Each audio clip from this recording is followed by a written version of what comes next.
Down. Arms, spread your legs. Hand behind your back. Hand.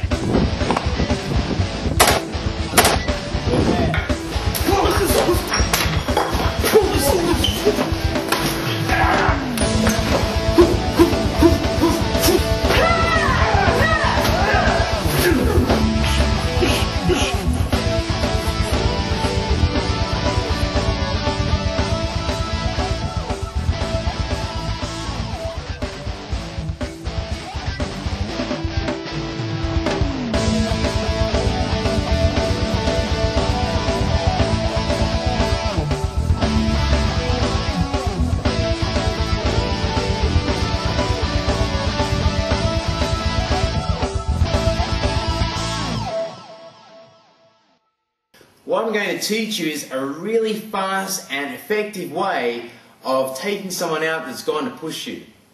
Now, the reason I've chosen this module to teach you is that a lot of real world fights, and I'm not talking about sport orientated fights, I'm talking about a lot of real situations, start with this big double-handed push on the chest or single-handed push.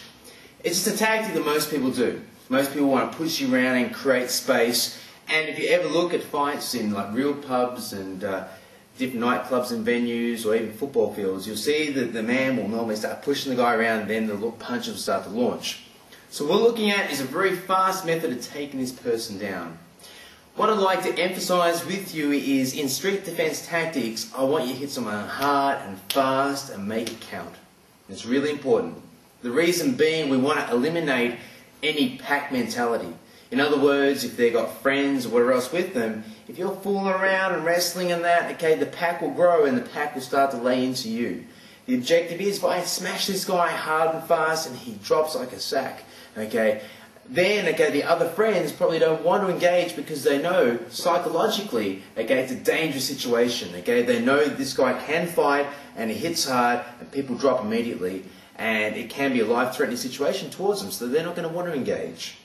So let's go through, okay, a count of 4, the double-handed push. Okay, so in this scenario we're going to be looking at a double-handed push. Now, before we get into that, I want to discuss the key target area that I'm trying to strike here. I'm a big believer in what I call life support systems, okay, and I love striking them because they're effective in the street. I'm not too big on punching jaw lines as everyone preaches, okay? What I'm really big on is taking out people's airways, and that is one of my life support systems.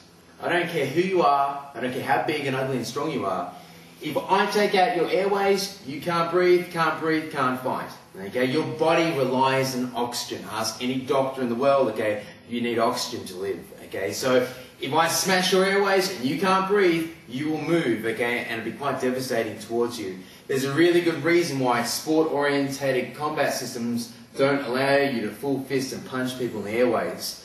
Why A, you could possibly kill someone, and B, it's going to end the situation pretty damn quick. Now, for you guys and girls, okay, in life-threatening situations, this is an effective tool, okay? And to give you an example, what I'm going to do here with Dominic, just watch this one moment. Airways, if you look here, okay, and I just press in, okay, I didn't pay him any money to move then. What's happened here is I cut his airways off and he immediately moves back.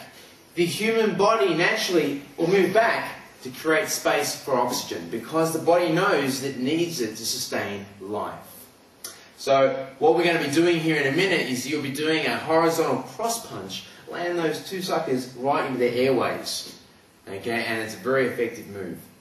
Now to start with, I'll get him to have his hands up here. I'm just going to demonstrate the first part, okay? In a minute, our hands will be up in what we call a pre-fight stance, and we'll be actually scooping down and stepping back and creating space because their energy spreads forward like so. For the obvious reason that they're pushing and I've dispersed their arms and they've got nowhere to go except for out. And what happens is that airway is open and exposed for us to punch. It ends up really doubling the force because they land right on top of it. So let's just look at it again, okay? You see I scoop from here and you see that opening. And then I'm here, I pull the left hand back to my jawline as I deliver the right hand out for the cross punch. Okay, and hit in that airway. And if you notice the charge of my body weight, I'm driving a hard left, 45-degree angle. I'm throwing my complete body weight behind the action, ensuring I get maximum efficiency and damage behind the shot. So let's look at it in action. Here he comes through. Okay, and I'm punching into that airway. Alright, we'll just wait for our partner to come back through again. Alright, and we'll do it one more time. I'm here, he comes through. Okay, and I'm punching into that airway. And you can see, you know what, I'm pushing into his throat because in our training we like to let you guys feel a little bit. But you can see he's moving right out of frame, it's a natural reaction, and I'm not even really striking him. Now, could you imagine, okay, if I was the pissed off Mr. Hyde and I smashed him in the airways, he would go down, okay, and he won't get up in a hurry. I've done this in real life in self-defense, I can say it works. It's effective means, okay, for you to destroy someone and stop the situation as quickly as possible.